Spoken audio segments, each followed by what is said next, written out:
Dr. Martin Melaver, this evening's commencement speaker, is also an alumnus. 33 years ago, in 1976, he was sitting on a stage very much like this one, but it was situated outside in the quad in front of the fragrant magnolias by the old gym, where all of us were fervently hoping for a cool breeze to stave off humidity in the nets. My own memories of Martin harken back to 8th grade English.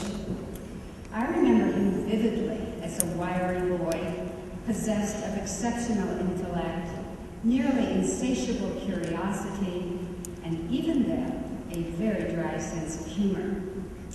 He kept me on my toes, and I thoroughly enjoyed it. After graduating from Amherst College, Martin earned MA and PhD degrees in English, Literature, and Language from Harvard University, where he also received the Mellon Mentorship Award for Innovative Teaching.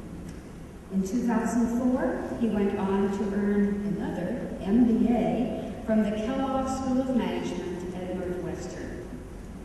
Martin was also the recipient of a Fulbright Fellowship to Tel Aviv University, the Dexter Fellowship to Jesus College, Cambridge University, and the Lady Davis Fellowship at Hebrew University.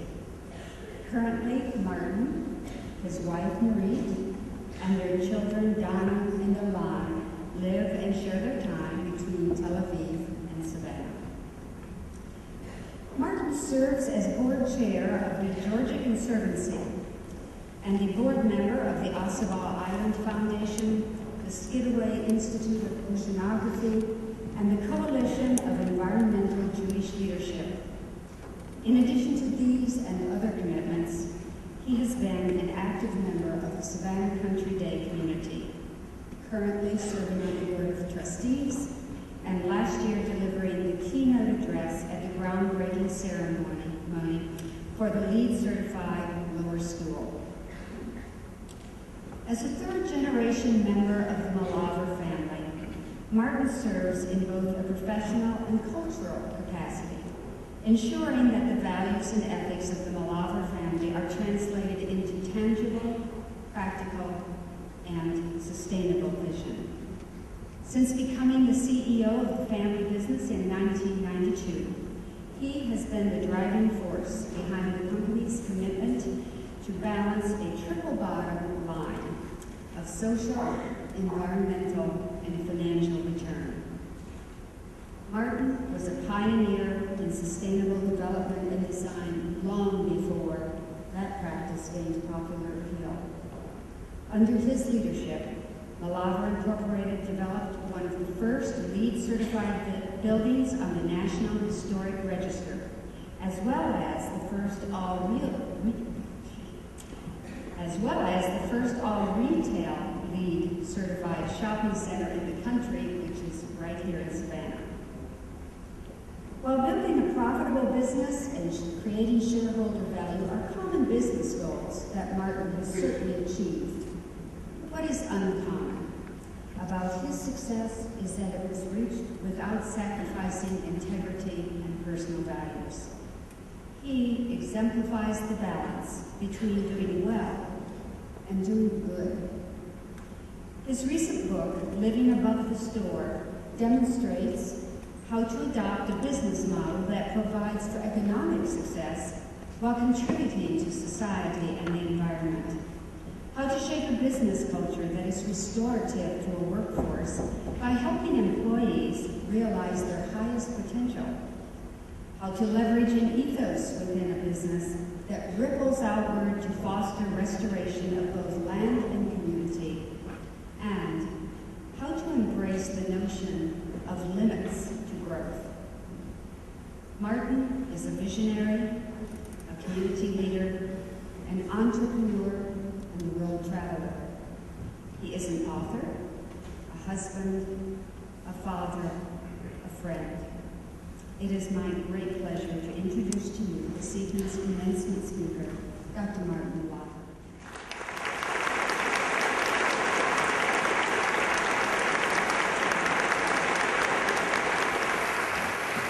So in typical Savannah style, a couple of weeks ago, some of your parents, hold on. Actually, some of your parents approached me and then started to approach family members, which is really embarrassing, saying, oh, my son, my daughter's graduating, make sure he imparts some wisdom to all of you.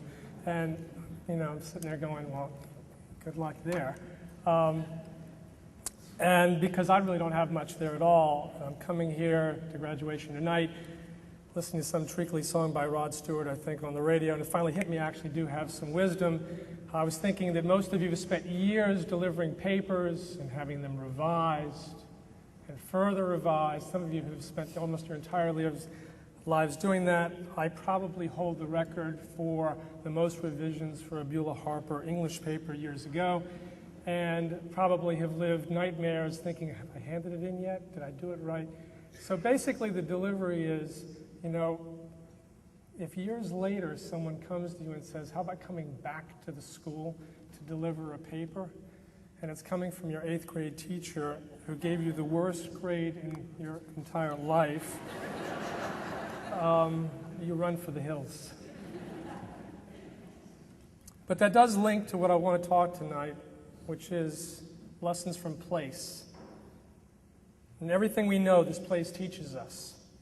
Everything worth knowing, this place has the capacity to teach us.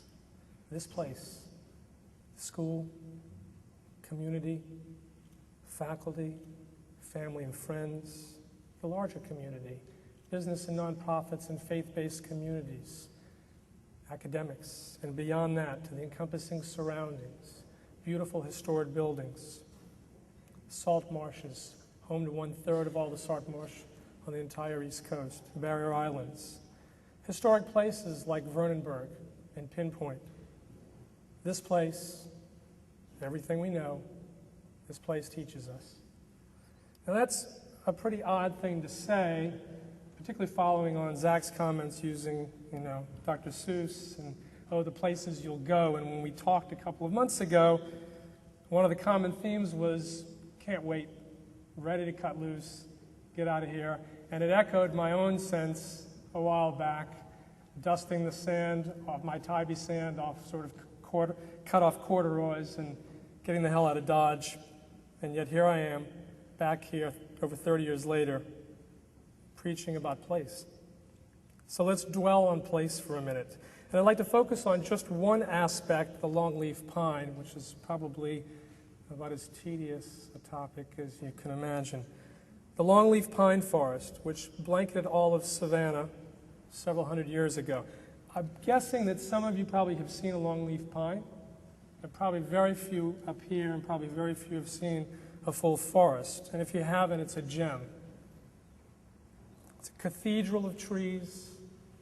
The lower branches, not in existence, coming up, starting high, 3 feet in diameter, most of them, 100 feet tall, 400 to 600 years old. Some of you may know an engraving by Peter Gordon that was done in the 19th century of Savannah. It was just starting out from Hutchinson Island. You can see the Savannah River, a few dugout canoes, a little bit of remnants of squares of downtown Savannah, and then this immense green going back into the distance. And that was a longleaf pine forest. The country all around us is a continued forest, Peter Gordon wrote, and indeed at the beginning of the 20th century, about the time my grandmother was born, there were 100 million acres of longleaf pine extending from Georgia all the way west to Louisiana and from Florida all the way up to Virginia. We can learn a lot from this forest, from this place. I want to focus on 6 lessons. Lesson 1, slow growth. Longleaf pines don't do well, at least at first, because they're late bloomers. Faster growing slash and loblolly pines crowd them out, stealing the sun and its nutrients, and eventually, though, the longleaf prevails. It's the old story of the tortoise and the hare.